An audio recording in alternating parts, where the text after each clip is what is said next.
சிவாய நம. திருச்சிற்றம்பலம். சிவஞான போதம் 3வது நூற்பா சூத்திரம். சூன்ய தேக ஆன்மாவாதம் இல்லை, அதில் ஆன்மா இல்லை. ஸ்தூல தேக ஆன்மாவாதம், அதில் ஆன்மா இல்லை. இந்திரிய ஆன்மவாதம், இந்திரியங்கள் இல்லை. ஐம்பொறிகள் இல்லை. சூக்கும தேக ஆன்மவாதம் அதுவும் இல்லை என்பதை எவ்வாறு சொல்கிறான். இப்போ சூக்கும தேக ஆன்மவாதம் அப்படின்றது என்ன அப்படின்னா, இப்போ நம்ம தூங்குறப்ப வர கனவு, நம்ம தூங்கிட்டு இருக்கோம், கனவு காண்டுட்டு இருக்கோம், கனவுல போயிட்டு இருக்கோம், அங்கே வந்து நமக்கு ஒரு ரியாக்ஷன் நடக்குது, எல்லாமே பண்ணுறோம், பார்க்குறோம், போகிறோம், வரோம், பேசுகிறோம், சிரிக்கிறோம், விளையாடுறோம், எல்லாமே நடக்குது. ஆனால் இந்த தன்மையெல்லாம் நடக்கிறதுக்கு இந்த மாதிரி ஒரு நிழல்நிலை தான் ஆன்மா அப்படின்னு சொல்லி சில பேர் சொல்கிறாங்க. இவங்களுக்கு வந்து சூக்கும தேக ஆன்மவாதிகள்னு சொல்கிறாங்க.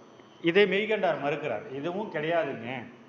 ஏன்னா நீங்கள் தூங்கி எழுந்திரிச்ச உடனே அந்த கனவு இல்லாமல் போய் விடுகிறது. உங்களால் வந்து இந்த கனவு எவ்வளோ நேரம் இருந்துச்சின்னு சொல்ல முடியுமா? அப்போ நீங்கள் உடலாக இருந்து உறங்கிய பிறகு நடக்கக்கூடிய விஷயங்கள், அதுலேயும் ஆன்மத்தன்மை இல்லை, அதுவும் ஆன்மா கிடையாது அப்படின்னு சொல்லி எடுத்தோடனே மறுத்துறார். மறுக்கிறதுக்கு அவர் கூறக்கூடிய காரணங்கள், இந்த ஆன்மா இந்த சூக்கும தேக ஆன்மான்னு சொல்லக்கூடிய விஷயத்தில் கனவு நமக்கு புலப்படுவதில்லை. அனைத்து கனவுகளும் நமக்கு என்ன நடந்ததுன்னு புலப்படுவதில்லை. இதுதான் வள்ளலார் என்ன சொல்றாரு அப்படின்னா, இந்த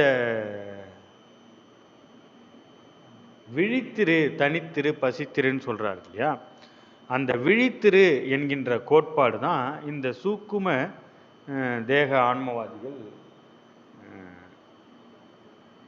கூறக்கூடிய விதம். இதுவும் அதுவும் நேரடியாக ஒன்றா அப்படின்னு கேட்டால் கிடையாது. இதை வைத்து அதை விளக்க முடியும். வள்ளலார் கூறியதை இதை வைத்து விளக்க முடியும். காரணம் என்னன்னா, தூங்கி எழுந்தவுடன் நினைவில்லாமல் போகக்கூடிய அந்த கனவை இப்போ நீங்கள் கனவு காண்றீங்க அப்படின்னா, உங்களுக்கு வந்து இப்போ கனவு தெரியும். இங்கே இருக்கீங்க, நான் இங்கே இருக்கேன், வேலையில் இருக்கேன், நான் வேலையை முடிச்சுட்டு போய் இங்கே வீட்டில் தங்கியிருந்தேன், இப்போ நான் இன்னைக்கு நைட்டு தூங்குறேன், எனக்கு கனவு வருது. கனவு வரும்போது நான் கனவில் என்ன பண்ணுறேன், இங்கேருந்து சென்னையில் இருக்க மாதிரியும், நான் ட்ராவல் பண்ணிகிட்டு இருக்க மாதிரியும், அங்கே ஒரு நண்பரை பார்த்து பேசுகிற மாதிரியும், இந்த மாதிரி சூழ்நிலை எனக்கு கனவில் நடக்குது அப்படின்னா, நான் கனவுல விழிப்போட நான் சென்னையில் இல்லை, இப்போது எனக்கு நடந்து கொண்டிருப்பது என்னுடைய கனவு என்கின்ற ஒரு நிலையை நாம் எட்டி பிடிக்கணும். நார்மலாக வந்து எனக்கு இந்த நடந்த கனவை முழுசாக சொல்ல முடிகிற ஒரு நிலைக்கு வரணும். இன்றைக்கி என்ன கனவு வந்ததுன்னு நாளைக்கு நான் சொல்லணும். அப்படி சொல்லக்கூடிய நிலையே நமக்கு கிடையாது. ரெண்டாவது, அந்த கனவு நடக்கும் பொழுதே இந்த மாதிரி ஏதாவது எண்ணங்கள் வந்து கனவாக தோன்றுச்சு அப்படின்னா, அப்போ அந்த கனவுலேயே இது வந்து எனக்கானது இல்லை, நான் இங்கே இருக்கிறேன், இது கனவுல நடக்குதுங்க அப்படின்னு நான் பிரித்து பார்க்கக்கூடிய தன்மையை எட்டி விட்டேன் என்றால் அதற்கு பேர் தான் விழித்திரு என்று வள்ளலார் சொன்ன ஒரு விஷயம். முன்னோர்கள் எதை வைத்து இதை வகுத்தார்கள் என்பது இப்போது புரியும்.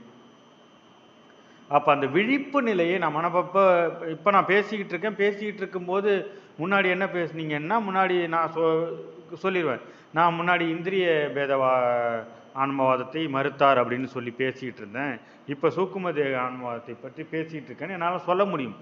ஆனால் கனவுல ஒரு விஷயம் நடக்குதுன்னா, இது நான் காணுகின்ற கனவு அப்படி என்கின்ற ஒரு விஷயத்தை பிரித்து பார்க்கக்கூடிய தன்மையை நாம் பெற்றிருக்க வேண்டும். அந்த தன்மை யாருக்கெல்லாம் வாய்க்கப்பெறுகிறதோ, இந்த சூக்கும தேக ஆன்மவாதத்தை புரிந்து கொண்டு நாம் காணுகின்ற கனவும் ஆன்மா அல்ல, அதுலேயும் நம்ம ஆன்ம இது கிடையாது அப்படின்னு சொல்லி நாம் இது இப்போ நமக்கு வந்துகிட்டு இருக்கிறது நம்மளுடைய கனவு என்கின்ற அந்த நிலையை பெறுவதற்கு யாருக்கெல்லாம் வாய்ப்பு இருக்கிறதோ அவர்கள் அந்த வள்ளலார் சொன்ன முதல் வழியை, முன்னோர்கள் சொன்ன முதல் வழியை அவங்க அடையிறாங்க. விழித்திரு என்று சொன்னால் அந்த விழிப்புணர்ச்சிக்குள்ளே வராங்க.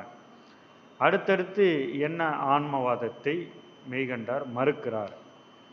இப்போ இந்த 3வது சூத்திரம் ஆரம்பத்திலே நான் சொன்ன மாதிரி கடவுள் நம்ம சொல்கிறதெல்லாம் கடவுள் இல்லைன்னு அவர் சொல்ல வரார். ஆன்மா கடவுள், உடல் கடவுள், மூச்சு கடவுள் அப்படிலாம் சொல்லிட்டு இருக்கும்போது இதெல்லாம் இல்லை அப்படின்னு சொல்ல வரார். எங்கு கொண்டு போய் முடிக்கிறார்ன்றதை பின்வரும் பதிவுகளை தொடரலாம். நன்றி. சிவாய நம. திருச்சிற்றம்பலம்.